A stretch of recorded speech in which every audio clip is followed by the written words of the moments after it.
basically, my verdict before I move on is this. Yeah, I do believe that McCallum ruse, that she decided to have a criminal campaign against me because she fell for me during it, likened herself to Goldie Hawn, and there were other enormous tells. And the very fact she's still sending Cheryl things to this day, it's almost 3 years.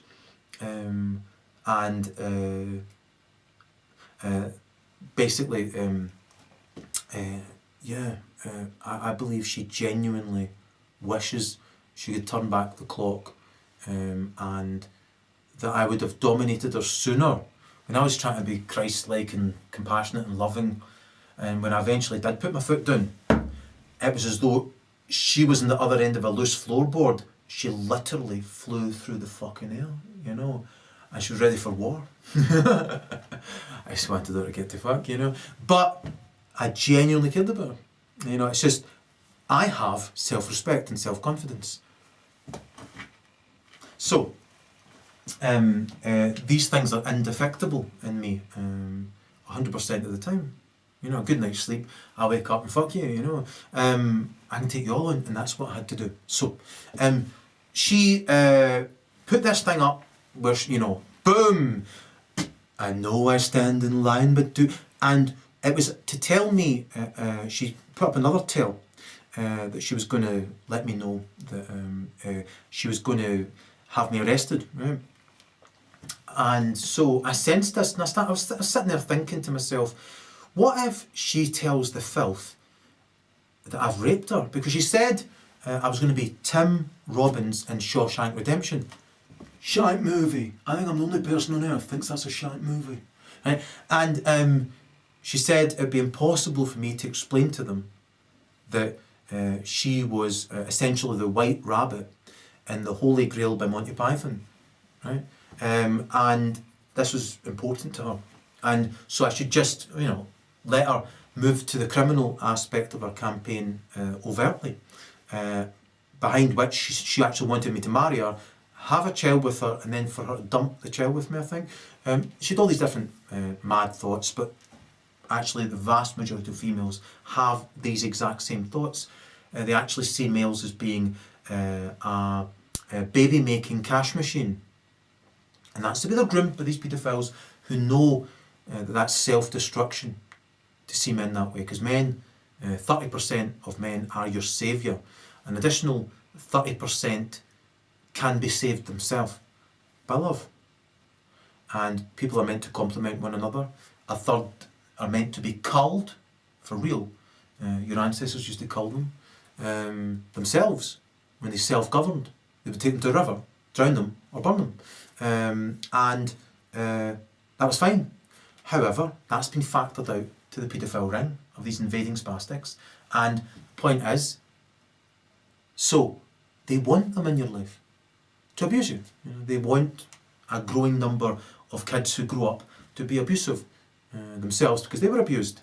They want these conditions for you. They want to cull you, oppress you, whack-a-mole, right? That's what they're obsessed with in every conceivable way. And then hiring people exactly like that so they do it as well. And hiring more people like that so they do it as well. Right? And these are the people, Marie McCallum, after all her crimes against me had failed, after she became frustrated at foreseeing the future with me seeing her not good enough for me, and she couldn't work it around how to get it any way that would work for her, where she would be seen as she wants to be seen, and you would have had to have studied fucking neuroanatomy and all these kind of things. She would have had to tie you to a fucking chair and explain everything to you, you know. And so anyway, that wasn't going to happen, because I put my foot down, and the human flea went fucking apeshit, or orangutan shit to be more accurate. And so, right, the thing is this, right, so I get these messages from her, right, at the time, going back now at least 2 years, I think, 2 years now, and I'm thinking to myself, she's going to tell them I raped her. This is what my thinking is. And I'm sitting thinking that, right? And maybe about half an hour later, oh, the donuts not great, right? And it's the filth, right? This ginger megalomaniacal psychopath and predominantly narcissistic but somewhat megalomaniacal psychopath who disgraced himself imbecilically as they're both sex offenders, needing shot, and exposed that in the last one, and I'm taken away in the middle of the night for having typed the truth 4 months earlier on Facebook in a loving way, debunked at the start and at the end, right? So, because of Gordon Brown, this is now called the Telecommunications Act, and if you type the truth about these beasts they want in your life, then you go into their dungeon system to be worked for £20 a week. So, as I said, there was a time you had it at its best, and you could push against this obvious imbecility because there's only a thin blue line, right? And so you can be the arrowhead of all your ancestors' success stories combined. You can take it to the conditions Robert Peel declared it to be, and then you can disband them and have what you used to have, a Combs stable, not a Con stable of animals being culled, which you're seen as being by these Zionist subhuman fucking pieces of dirt who you're paying. They are hostile dependents who want everything to come back to them. Everything must come back to them. Everything. So here's the thing, right? That's what money is. Money's a con, you know, it's to circulate and come straight back to the asshole. And so, if only Fukushima could fucking do the exact same thing. But in a nutcake, so I'm eventually sitting, as I described in the last one, with two imbeciles, right? In Glasgow, two other imbeciles. One with a burgundy face, and the other one like something that fell out of Yul Brynner's Johnny Bag. And remarkably stupid people. He's a sex offender who's licking his lips constantly. What can I say with my spastic brain? What can I say with my spastic chicken brain? What can I say next? And I'm just sitting watching an imbecile.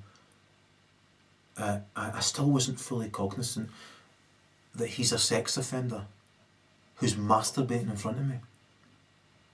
If I'd known then what I know now, I'd have executed them.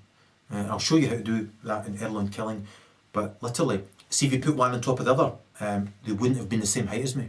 Which shows you how certain these Zionist piss takers are of your effete cowardice, your dupedness, right? I.e., if you look at the factory producing these binary jumpsuits for these clowns, right? The police farce, these pigs. If you were to see them going past, you would think it was a fancy dress costume factory. Because they're for kids.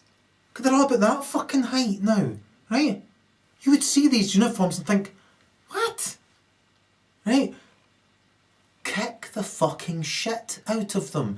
Postle Park, where McCallum said she was raised, whether that's true or not, I used to think they were bad people for battering fuck out the police. They would get the police to come down, cordon them off with burning cars and then fucking stone them with gigantic house bricks. I thought they were quite bad people. I now see why. Now, they used to do it with the fire brigade. I have to study that as well. So then I'm a burgundy sex offender and this baldy fool, and they ask me if I want to be arrested and give me the option of not being arrested, right? And when the burgundy one's out of the room, there's a 90% chance he's a paedophile. The other one I don't think was a paedophile, but there's a 90% chance he was a paedophile. And he had a family, but so what? When did that stop them?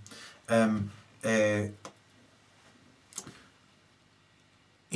I say, he had to make this decision in the dead of night while I'm doing a whole host of things simultaneously, you know, wrapping up my house, ready to rock and all that, you know.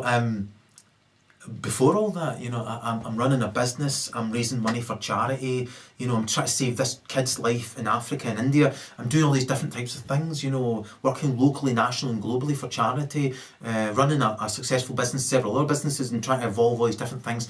Well, these pieces of selfish, self-absorbed, vacuous shite, are trying to commit offences against me, including her. And right across the board, loads of them. I'll expose them all. So, when I hear that, at that moment in time, I had to make a split-second decision, really. I didn't have many seconds on that one. And I thought, right, here I am with a lot of money, and I don't know exactly where I am. I'm quite tired, I'd like a lie down. I actually quite like lying on stone, right? And so, when I had a comfy hotel bed I could have went to, I came down to my farm as soon as I got it, to lie on the stone floor, even though I was paying for a bed, away up by. I'll come to in another story in Erol and Lagitrop. The point is this, right? I thought to myself, well, so those are kind of like trivial things. I could easily just get a taxi, However, I thought, do you know what? No, I don't want a taxi, because that would be me spending money needlessly that can go to a starving child. It's letting her take more food out of the mouths of starving children. She's a nihilistic, megalomaniacal psychopath who needs shot, right? So I decide what I'll do is keep her under my control, manipulate her, overtly, and see more of what she predicted would happen. Now they don't know that she's predicted this is going to happen, right? And she's forewarned me and told me she's got a get out of jail free card. Right? See care in the community, right?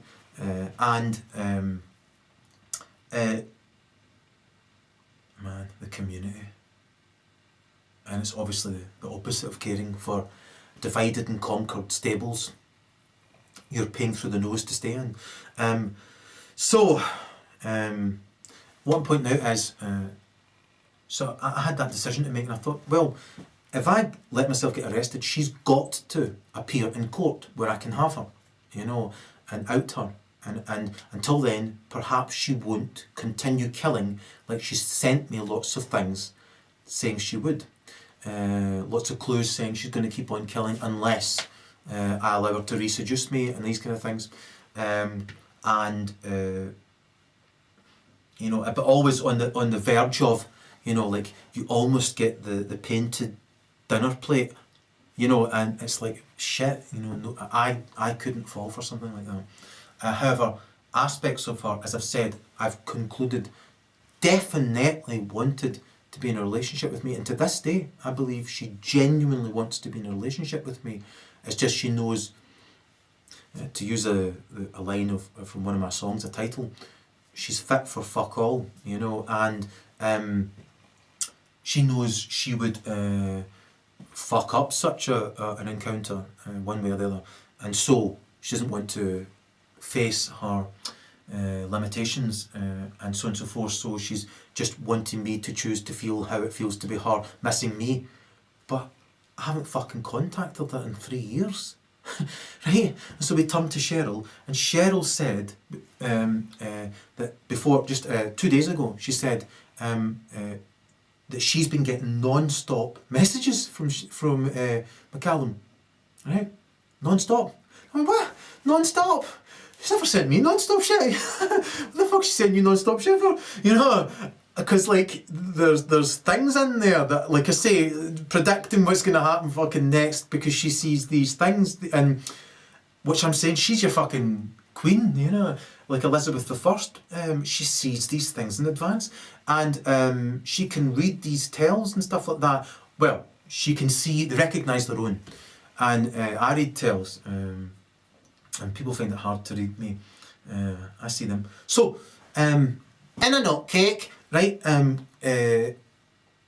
I'm pointing out to you is that Cheryl said she was getting all these different things, and so I'd sworn her to not tell me anything. It's been quite good, man.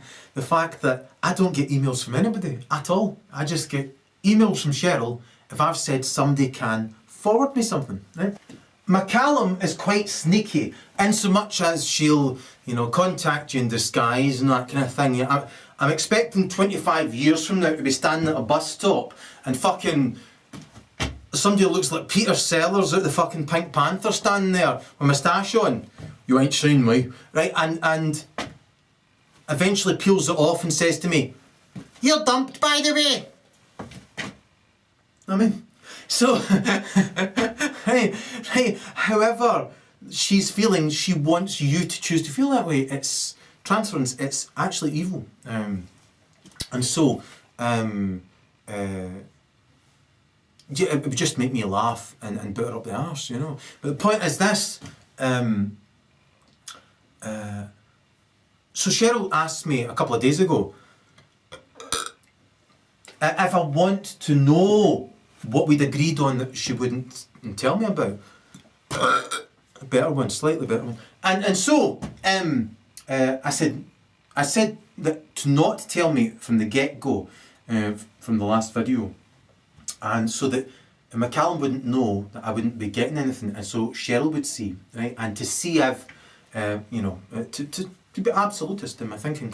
And like I say, Cheryl said she's fucking got loads of shit, and so I said, no, don't tell me, And then I thought to myself, is there anything that stands out a fucking mile?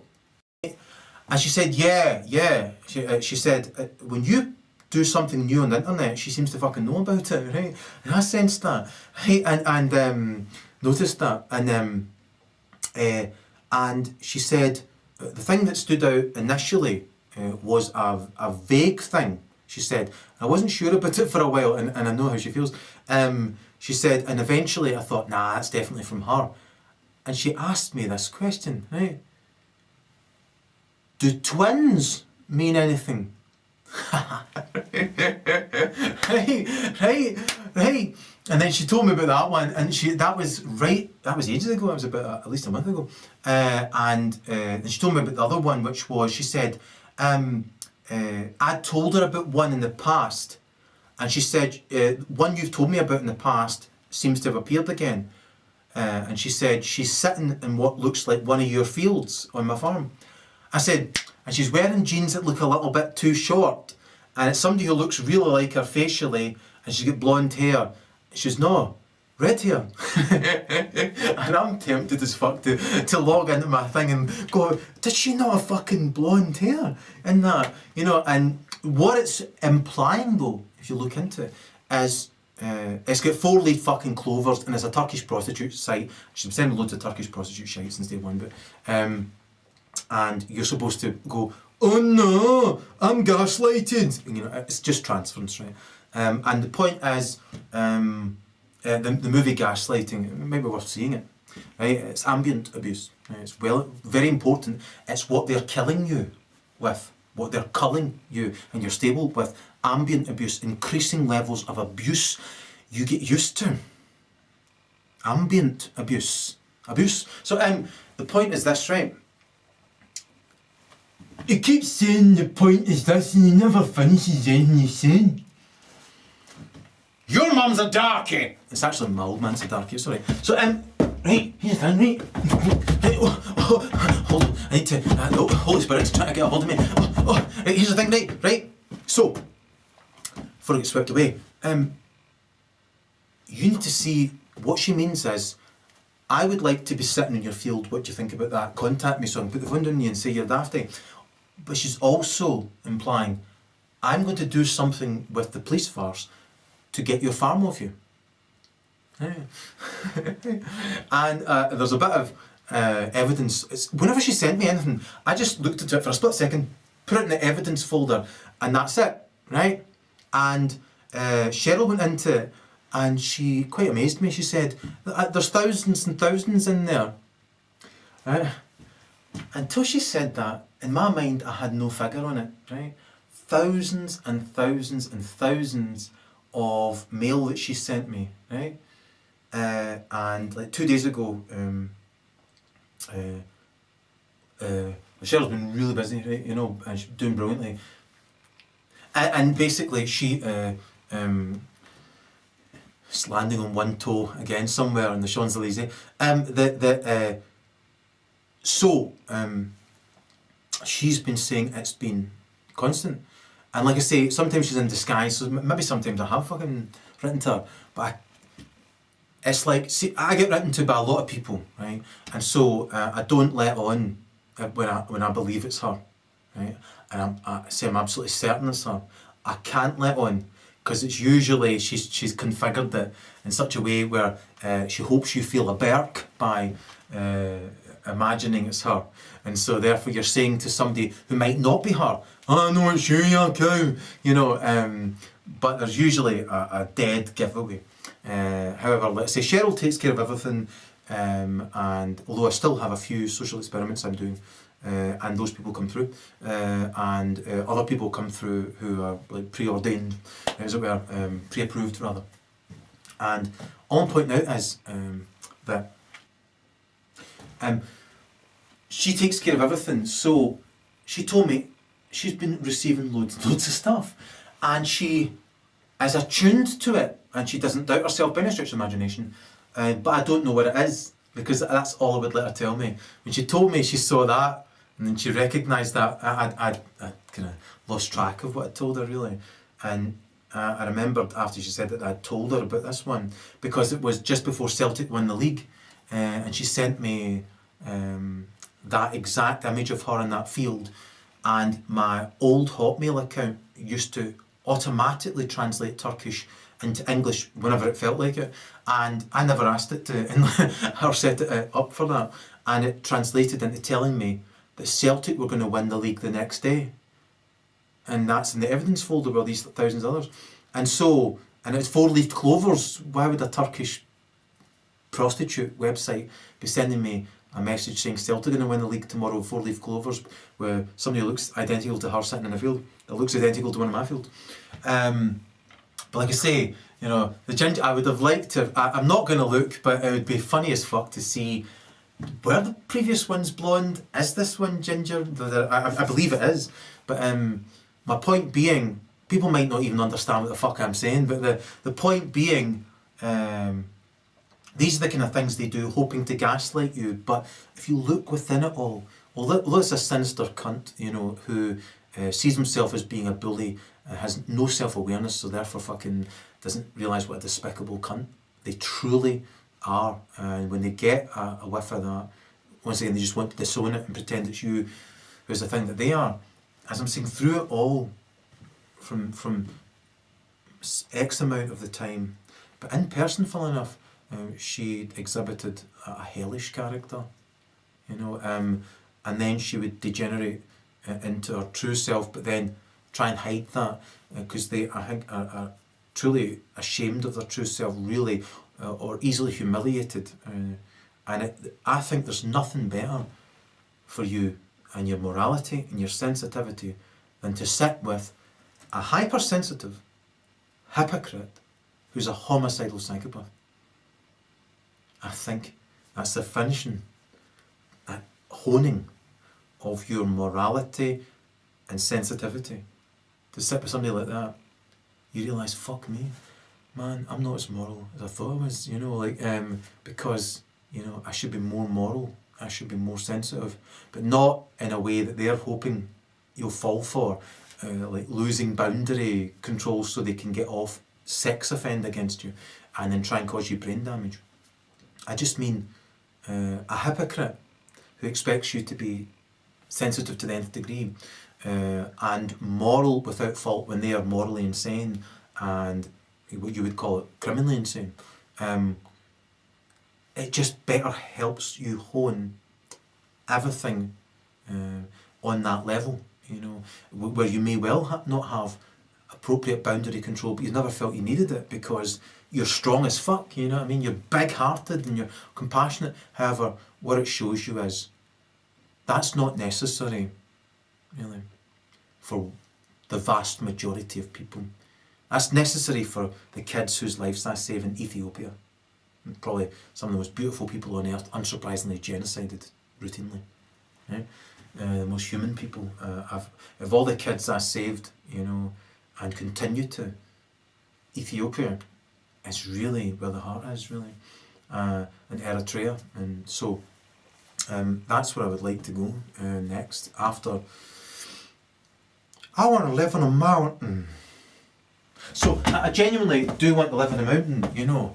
I want to plank my arse on a mountain. Told you never finishes what you're saying. So, right. So, Cheryl's absolutely certain that I've been sent a load of stuff, and I don't know what else has happened during the course of that month.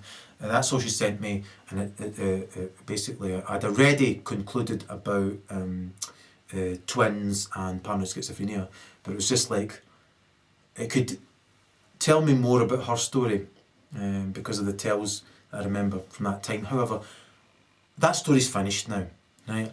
I don't need to know what ice cream cone she ate in 1983 outside the Penny Arcade in Largs. I've shown phenomenal insight and selfless, compassionate, Christ-like kindness, which, once again, also doubles as softly, softly catchy monkey by coincidence, which allows you to then study these people, these hypocrites from hell.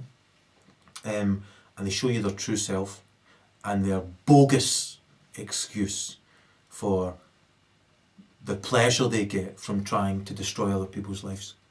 Because they truly fucking hate themselves. Because they are the sole recipient of every decision they ever made in their fucking life.